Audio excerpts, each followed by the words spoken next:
Well, hello there, and welcome, after, another year, back to Thomas Talks. I believe this is episode 5 or 6.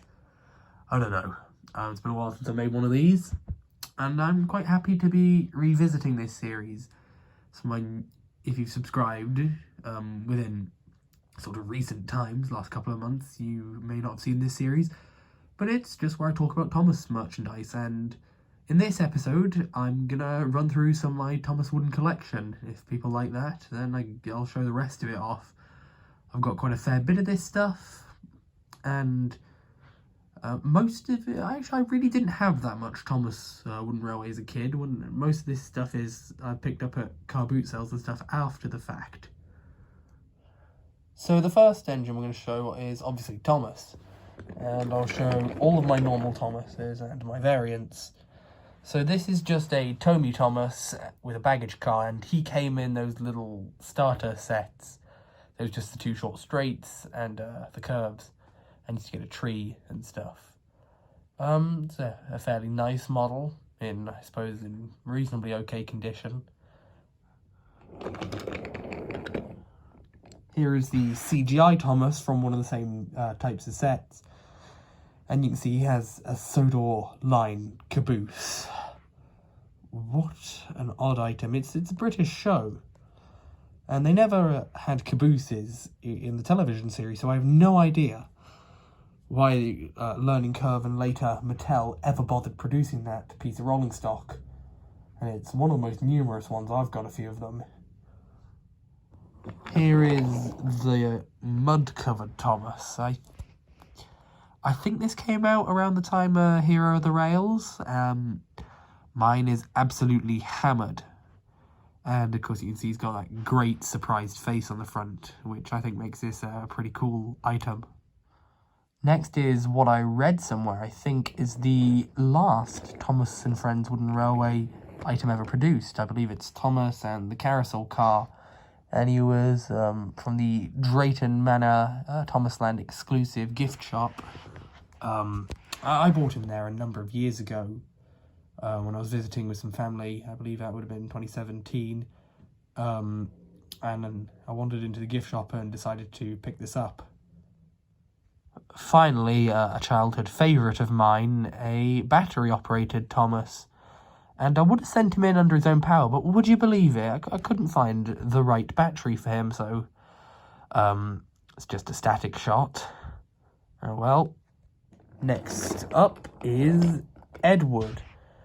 Mine is the Mattel Edward. I never had the Learning Curve Edward as a kid. In about 2016, I really was into Enterprising Engine and really wanted to make a series kind of like that, so I went and bought several characters. That series never happened.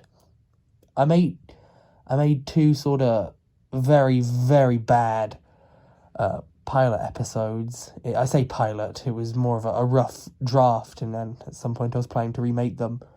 Needless to say, I don't even know where the footage is, if I still have it, and I would rather die than upload it. But it exists somewhere. Oh god. So yeah, that's why I bought a number of these later CGI models. And one thing I've often wondered about the Edward model in particular is why they never made him with a six-wheel sort of chassis, because that would have looked a bit more accurate, I think. Next is Henry, and again, he's one of the later Mattel Henrys. I always really wanted one of those sad face Henrys that used to get in the Sad Story of Henry set. I'd love to get my hands on one of them, and I do look for them, sort of for sale at car boot sales and stuff. Here we have a 2001 or 2002 model of Gordon, a little beat up. I really liked Gordon as a kid, still do. Yeah. Next we have the Mattel version of Gordon. Really isn't there much to say about him, to be honest. Here is a 2001 Gold Dome James. I haven't kept up with the Woodrow fandom for God knows how long, but I think there was something that people considered the Gold Dome James to be really special for some reason. I don't remember why. If you know stuff about the TWR, then please feel free to explain what makes this engine so special. Next up is the Mattel James, and again, not that much to say about him. I covered both James and Gordon on previous episodes of Thomas Talks. There's also this random James Tender from, I believe it's a 1996 model. No idea what happened to the James. I don't remember ever having it, so maybe I got it loose in a job lot or something. Next up is a 1996 model of Percy. A very basic one. I'm sure if I do more episodes of Thomas Talks, I might do just a full episode of Percy where I show off some of the Ertls, and I've got a couple take-along models of him as well.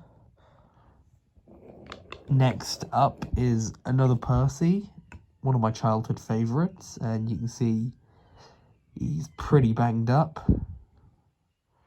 Again, not that much to comment on him other than the fact that did a decent job at chipping his paint off. Here is a Mattel Percy.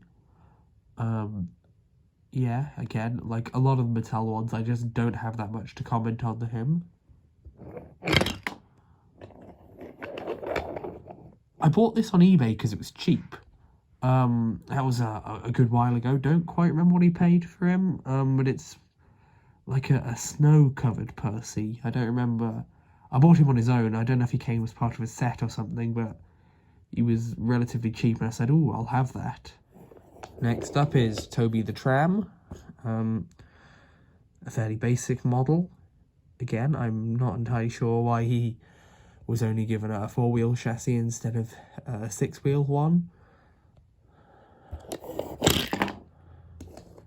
I got this one at a car boot sale some time back. It's a Brio Toby. He's the only engine I have from the Brio Thomas Wooden Railway line at the present, so, you know, he was £1, so I just picked him up for the sake of it, kinda. One odd thing is, I showed this off in a Thomas Talks video, is the fact that his wheels are sort of inside out, if that makes sense. I don't know if they're all like that or whether it's just mine. Next up is Douglas. I never had Donald or Duck for that matter, but I did have Douglas, so that's something, I guess. And then we have a Mattel Oliver, and I think he's quite a good model. I like this one.